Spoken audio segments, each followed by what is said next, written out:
Avec l'Institut du bien vieillir Korian, l'idée était de réfléchir aux mots. Finalement, on utilise souvent, que ce soit dans le grand public ou que ce soit les professionnels, et sans doute encore plus dans le monde du médico-social, de la santé, on utilise des termes souvent qu'on nous a imposés, sur lesquels on n'a pas spécialement réfléchi.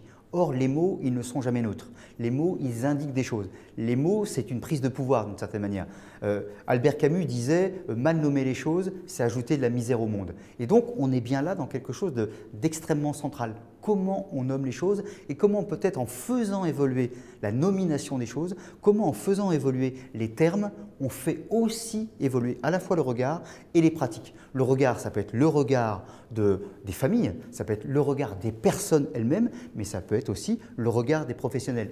La sociologie, c'est aussi comment la société pense, ou comment on décrypte les modes de pensée, ou comment on fait évoluer les modes de pensée. Et ce qui était intéressant, c'est ce croisement entre des professionnels de la pratique qui se disent « il faut qu'on y réfléchisse autrement » et quelqu'un qui est plus externe qui dit « il faut qu'on y réfléchisse ensemble autrement ». Donc on a fait par exemple un moment qui était très intéressant, un moment très riche de création.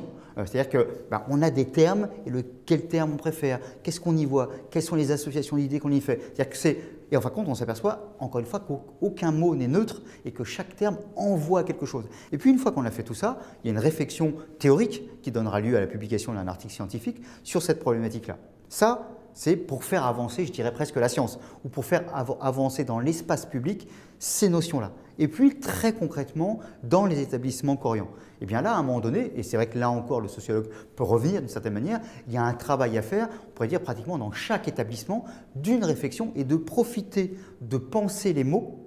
C'est intéressant d'ailleurs, penser les mots, on pourrait aussi penser les mots au sens de maladie et penser au sens de pansement. Donc c'est aussi, et en même temps, c'est penser, réfléchir sur les termes. Vous voyez bien que là aussi, il y a une polysémie qui renvoie à des choses assez passionnantes. Et donc, ce penser les mots va être obligé de penser les pratiques, de penser la rencontre, l'échange avec les personnes accueillies, de penser la rencontre, l'échange, le dialogue, la réciprocité, la question des aidants avec, par exemple, les familles, tout ça oblige, à partir des termes, on peut dérouler un petit peu comme le fil d'Ariane et on peut dérouler jusqu'à des nouvelles pratiques ou des pratiques qui évolueraient, qui seraient, en fin de compte, à la fois plus positives pour les personnes accueillies, plus positives pour les familles et aussi plus positifs pour les professionnels. C'est aussi en changeant simplement les termes, on change aussi le regard et on se donne aussi plus de chances que cet accueil soit, disons, à la fois plus humain, mais active aussi les possibilités, avec leurs limites, des personnes accueillies.